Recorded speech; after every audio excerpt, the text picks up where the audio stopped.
Hello မင်္ဂလာပါခန္ဓာကောင်းပါမှာ။ဟိုနေ့ဖိုင်5 5 0ကြောင်းမယ်ဒီ33 34 35အကြောင်းပြောမယ်။ငါဘယ် workshop မှာလည်းငါပညာမသင်ခဲ့ရဘူး။ဘယ်တက္ကသိုလ်မှာလည်း mechanical engineering တက္ကသိုလ်လည်းငါမတက်ခဲ့ရဘူး။အဲ့ကျတော့ငါ့ကိုမွေးပန်းနဲ့ငါ့ကိုဝေးပန်းငါဆဲရမှာနော်။ငါဘယ်သူမှစောက်ပြီးမဆိုင်ဘူးနော်။ဒီ Facebook ကလည်းငါ့ကိုပတ်စံမပေးတာဘူး။ဒါငါ့ကိုပြောပြခိုင်းတော့ငါဒီမစငါပညာတွေမျှဝေပေးတာပဲရှိရနော်။ငါ့ကိုဆဲလဲပါငါပြန်ဆဲမှာနော်။ Okay အခု33 34 35အကြောင်းပြောပြမယ်။33 34 35ကရေပုံကအားဖြင့်အတူတူပဲ33 34 35တမားတွေနော်ဘာတွေဆင်ကျင်ရမလဲပြောဘာတွေထိန်းသိမ်းရမလဲပြောပြမယ်တန်ဖိုးမော်တာရတယ်ဈေးပေါ်သေးတယ်ဘာလို့လဲဆိုတော့5150တော့တွတ်တူတယ် Beacon Map Power Bank Beacon Bank Beacon Bank ကနည်းနည်းရှားသွားတယ်ဂျပန်ကြောက်လုံးဝဝယ်လို့မရနိုင်ဘူးအဲ့ကြောင့် Beacon Bank 33 34 35မှာအသေးကြီးနှစ်မျိုးလာတယ်အဲ့ကြောင့်တော့ Beacon Bank အသစ်ပဲသုံးလို့ရမယ်ဂျပန်ကြရှာတော့သိမရနိုင် Okay Beacon Bank Power Bank ပြေအောင်ဈေးကြီးတာ9သိန်းခွဲ6သိန်း3 5150တဲ့ဈေးပိုသုံးတာတော့မှဂျပန်ကြတစ်လုံးရဖို့မလွယ်ဘူးအဲ့ကြောင့်တော့ဘာလို့ရမလဲကလီစာလဲရမယ်အသစ်သုံးတဲ့လူတွေကအသစ်သုံးရမယ် Okay Power Bank တော်တော်ဈေးကြီးရနော်အဲ့ဒါတတိထားရမယ်နော် Power စီမရော့စင်နဲ့ Okay Beacon Bank Power Bank Fly Finger Okay Fly Finger လည်းအဲ့လို5150နဲ့တွားတူတယ် Fly Finger တွေ5150ဟာတွေတွားသုံးလို့ရတယ်51က Fly ကိုသုံးလို့ရတယ် Fly 51က Finger Club တွေသုံးလို့ရတယ် Okay Fly Finger ပတ်နော်စေပတ်နော်စေပတ်တော့ဒီကောင်5150လို့မျိုးစီမတက်တာလဲသုံးလို့ရတယ်ပရီမီယံသုံးစရာမလိုဘူးရိုးရိုးဒီဇယ်သုံးလဲရတယ်ဗောနော်ရိုးဒီအခုန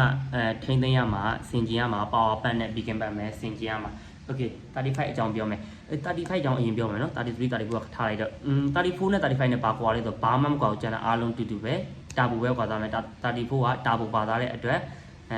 piston side တော့သေးသွားမယ်ပေါ့နော်ဒါပေမဲ့34က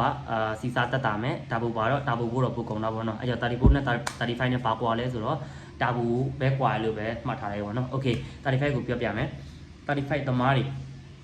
သုံးဖို့34သမားတွေအင်ဂျီကြပြီဆိုဘာလုပ်မလဲပြန်ကင်မလားပြန်ပြီးတော့အစ်စ်လဲမလားအစ်စ်လဲမဲ့ဆိုရင်35အင်ဂျီတစ်လုံးကသိန်း120 150ဝင်ရှိအဲ့တော့ကျွန်တော်တော့မကင်သေးချင်တော့ဘူး35မှာပါတဲ့ပန့်ကို51မှာတွက်ကတ်လိုက်မယ်51ကိုကျွန်တော်တို့ပန့်မှာပါပဲကရုံးဝင်လိုက်မယ်51ကိုပန့်မှာပါပဲကရုံးဝင်60 65လောက်ကြာမယ်အဲ့တော့ကိုယ့်ရဲ့33 35 34ပန့်ကိုပြန်ကတ်လိုက်ရင်ဒါ51ပန့်တောင်တစ်လုံးရသွားမယ်ပေါ့နော်အဲ့တော့35က client ကျိုးတဲ့လူတွေသို့မဟုတ်ပြင်ဆင်စရိတ်ကုန်ကျစရိတ်များတဲ့လူတွေက35ကိုပြန်မသုံးပါတော့နဲ့ပြန်မကင်ပါတော့နဲ့51ပဲတင်လိုက်ပါအင်ဂျင်ပေါင်9000နေရာစီစီရပါမယ် Okay ပြီးတော့34နဲ့35တူတူပဲเนาะ Okay 33အကြောင်းပြောကြမယ်40 33ကတော်တော်ရှုပ်တယ်3မျိုးလာတယ်ကျွန်တော်10ပြားစီပုံဟောင်း1988ခုနှစ်ထုတ်တယ်ပုံဟောင်းမှာလာတဲ့10ပြားစီတစ်မျိုးရှိတယ်33တစ်မျိုးရှိတယ်အဲ့ကောင်33အဲ့ကြောင့်ဒီသက်ဖက်တာသူကနှလုံးနဲ့လာတာအဲ့ကြောင့်32နဲ့တူသွားပြီအဲ့ကောင်ကလေ piston size လေးပဲ32နဲ့33နဲ့နည်းနည်းကွာသွားတာ33ကနည်းနည်းကြီးရပေါ့နော်အဲ့33ကိုခဏမေးလိုက်တော့နောက်35နဲ့တူတဲ့33တခုရှိတယ်အင်းလက်ကလဝါပဲ35လိုပဲအပြင်ပိုင်းကကြည့်ရင်35နဲ့တူတူပဲ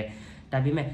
သူကကြောင့်2မျိုးလာတယ်ရိုးရိုးပန့်တောင်နဲ့ EFI ဆိုပြီး2မျိုးလာရိုးပန့်တောင်သမားတွေကတော့ဘာမှဖြစ်